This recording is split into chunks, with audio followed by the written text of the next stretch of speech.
Hello दोस्तों, आपका स्वागत है अपने चैनल बीजी टेस्ट में। तो आज हम खान सर के हिस्ट्री टेस्ट का जो है 6वां वीडियो बनाने जा रहे हैं, जिसमें टेस्ट का तीसरा वीडियो है। इस टेस्ट का तीसरा वीडियो है जिसमें मैंने पहले के 2 25-25 करा दिए हैं। आज हम 50 की बात करेंगे, है ना। तो यहाँ पे देखेंगे, लिखा है वैदिक काल में किस जानवर को अगन्य माना गया है। तो मैंने इस क्वेश्चन को पहले भी करा दिया, लेकिन आज हम इसको बता देते हैं, ठीक है। तो क्या है, वैदिक काल में किस जानवर को अगन्य माना गया है। तो यहाँ पे लिखा है बैल, भेड़, गाय, हाथी। तो वैदिक काल में किसका नाम आता है अधिक? गाय का। तो गाय को ही अगन्य माना गया था। किसको? गाय को ही। ओके। अब यहाँ देखेंगे 51 में कौन से 3 वेद संयुक्त रूप से त्रयी या वैद त्रयी कहलाते हैं। तो ऋग्वेद, यजुर्वेद और सामवेद को ही हम वेद त्रयी या त्रयी कहते हैं। क्या कहते हैं? वेद त्रयी या त्रयी कहते हैं। तो नेक्स्ट देखेंगे, त्रैवैदिक आर्य पशुचारी लोग थे। यह इस तथ्य से पुष्ट होता है कि ऋग्वेद में गाय के अनेक संदर्भ हैं, है ना। अधिकांश युद्ध गायों के लिए लड़े गए थे। पुरोहितों को दिए जाने वाला उपहार प्रायः गायें होती थी, ना कि जमीन। उपयुक्त में से सभी। तो कह रहा है कि ऋग्वैदिक आर्य पशुचारी लोग जो थे वो क्या थे? ऋग्वेद में गाय के अनेक संदर्भ थे। सही है। ओके। अधिकांश युद्ध गायों के लिए ही लड़े गए। तो अधिकांश युद्ध जो थे वो किसके लिए लड़े गए? गायों के लिए ही लड़े गए। और उस समय के जो पुरोहित होते थे उनके उपहार स्वरूप गाय ही प्रदान की जाती थी, ना कि जमीन। तो ये क्या होगा? उपयुक्त उपयुक्त तो सभी। ओके। नेक्स्ट देखेंगे, कह बोगस गोई महत्वपूर्ण है क्योंकि यह मध्य एशिया एवं तिब्बत के मध्य एक महत्वपूर्ण व्यापारिक केंद्र था। यहाँ से प्राप्त अभिलेखों में वैदिक देवताओं एवं देवियों का नामोल्लेख प्राप्त होता है ना। तो क्या बोलेंगे? यहाँ से प्राप्त अभिलेखों में वैदिक देवताओं एवं देवियों का नामोल्लेख प्राप्त होता है। इससे यह पता चलता है ना, इससे यह पता चलता है कि पहले भी क्या था, पुर्तगालियों में और भारत में क्या था, वैदिक कालीन सभ्यता में भी लगाव था। ओके। 20 में सही है। नेक्स्ट देखेंगे। तो नेक्स्ट देखने के लिए आते हैं ऊपर। लिखा है वर्ण व्यवस्था से संबंधित पुरुष सूक्त मूलतः पाया जाता है अथर्ववेद, सामवेद, ऋग्वेद, मनुस्मृति। तो किस में मिलता है? ऋग्वेद में मिलता है। किस में मिलता है? ऋग्वेद में। ओके। वर्ण व्यवस्था से संबंधित पुरुष सूक्त जो मिलता है वो किस में मिलता है? ऋग्वेद में। ओके। नेक्स्ट देखेंगे, ऋग्वेद है स्रोतों का संकलन, कथाओं का संकलन, शब्दों का संकलन, युद्ध का ग्रंथ। तो क्या है वो? ऋग्वेद वो स्रोतों का संकलन है। किसका संकलन है? ऋग्वेद जो है वो स्रोतों का संकलन है। क्या है? स्रोतों का संकलन। नेक्स्ट देखेंगे, किस वैदिक ग्रंथ में वर्ण शब्द का सर्वप्रथम नामोल्लेख मिलता है? ऋग्वेद, अथर्ववेद, सामवेद, यजुर्वेद। तो किस में मिलता है? ऋग्वेद में मिलता है। किस ऋग्वेद में? ऋग्वेद में। ओके। जो वैदिक ग्रंथ है, वर्ण व्यवस्था का जो वर्णन है, नामोल्लेख है, वो किस में है? सर्वप्रथम ऋग्वेद में है ना। आगे देखेंगे, वैदिक नदी कुभा का स्थान कहाँ निर्धारित होना चाहिए? अफगानिस्तान में, चीनी तुर्किस्तान में, कश्मीर में, पंजाब में। तो वैदिक नदी कुभा का स्थान कहाँ निर्धारित होना चाहिए? अफगानिस्तान में होना चाहिए। ओके। कहाँ? अफगानिस्तान में।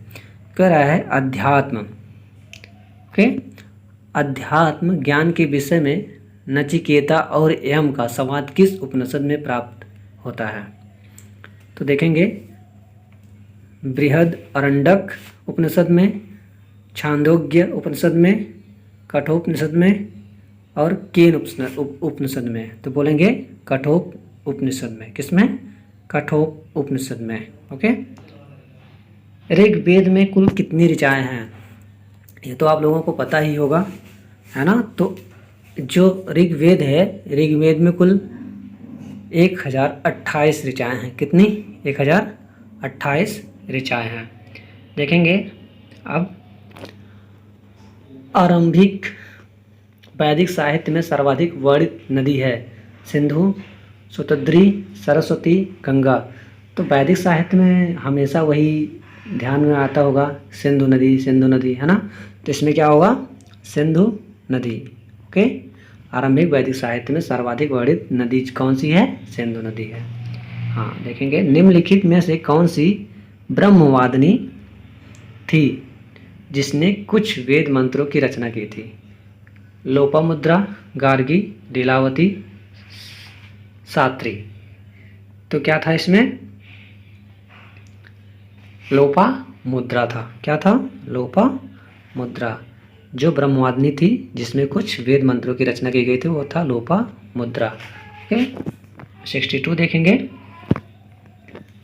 62 में है निम्नलिखित चार वेदों में से निम्नलिखित चार वेदों में से किस एक में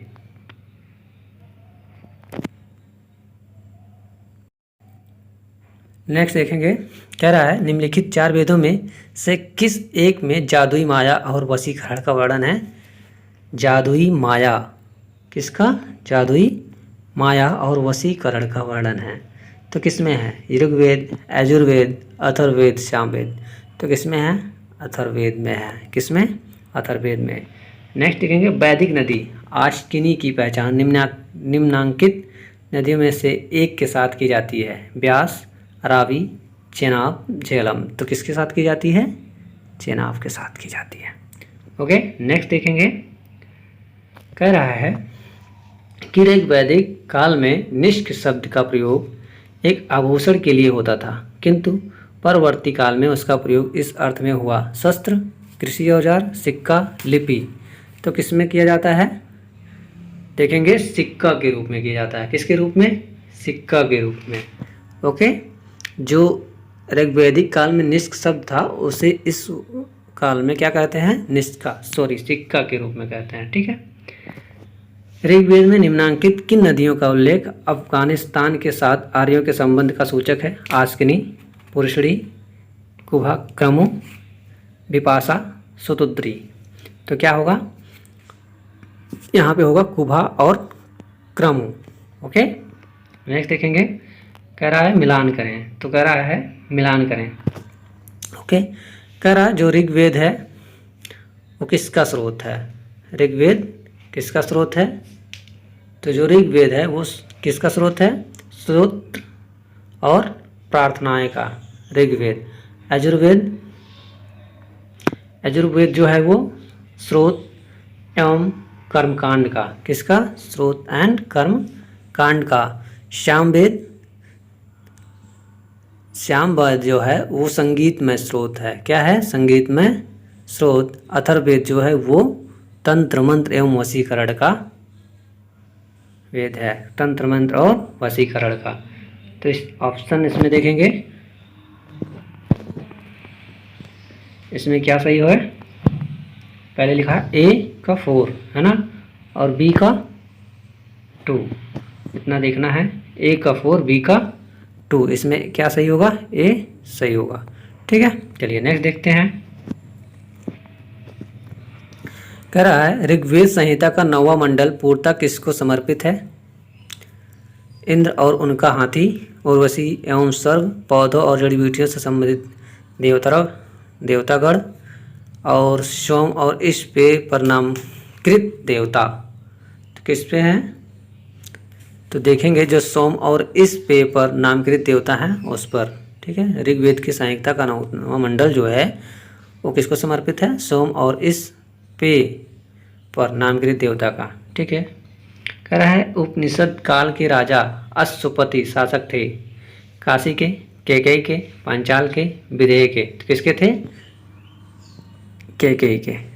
ओके, नेक्स्ट देखेंगे। कह रहा है किस वेद में सभा और समिति के प्रजापति की 2 पुत्रियां कहा गया है? ऋग्वेद, सामवेद, अथर्ववेद, यजुर्वेद। तो किस में कहा गया? अथर्ववेद में। किस में? अथर्ववेद में। ओके। ऋग्वेद काल में जनता निम्न में से मुख्यतः किस में विश्वास करती थी? मूर्ति पूजा, एकेश्वरवाद, देवी पूजा, बलि एवं कर्मकांड। जो ऋग्वेद के क्या थे, जनता थे, वो बलि एवं कर्मकांड पर ज़्यादा विश्वास रखते थे। किस पर? बलि और कर्मकांड। ओके, देखेंगे ऋग्वैदिक काल में निष्क किस अंग का आभूषण था? कान का, गला का, कलाई का, बाहु का। तो किसका था? गला का। जो ऋग्वैदिक काल में निष्क शब्द का उपयोग किया गया था वो किस अंग का आभूषण था? गला का। ओके, नेक्स्ट देखेंगे। नेक्स्ट है वैदिक युग में प्रचलित लोकप्रिय शासन प्रणाली थी? निरंकुश, प्रजातंत्र, गणतंत्र, वंश परंपरागत राजतंत्र। तो क्या था उसमें? उस समय ये होता था कि राजा का ही बेटा राजा बनेगा। ठीक है, मीन्स वंश परंपरागत राजतंत्र था। ठीक है, राजतंत्र था। ओके, नेक्स्ट देखेंगे सर्ग, प्रतिसर्ग, वंश, मनोन्तर और वंशानुचरित संकेतक है वेदों के, पुराणों के, उपनिषदों के, सूत्रों के। तो सर्ग, प्रतिसर्ग, वंश और मनोन्तर और वंशानुचरित किसके हैं? पुराणों के संकेतक हैं। किसके? पुराणों के संकेतक। अवेस्ता और ऋग्वेद में समानता है। अवेस्ता किस क्षेत्र से संबंधित है? भारत से, इजराइल से, ईरान से, मिस्र से। तो किससे संबंधित है?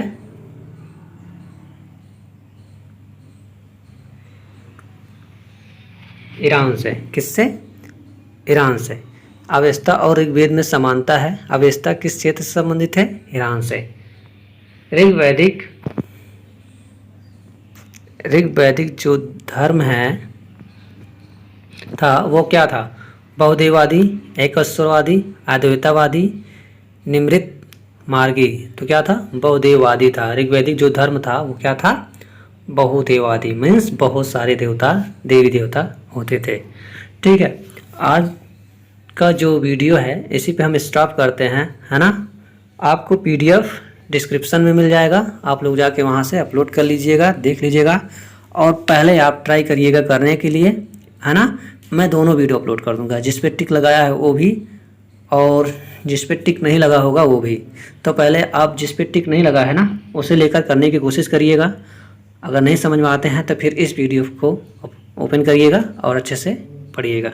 आज के लिए धन्यवाद। वीडियो अच्छा लगा हो तो चैनल को सब्सक्राइब करना और वीडियो को लाइक करना और शेयर करना। धन्यवाद।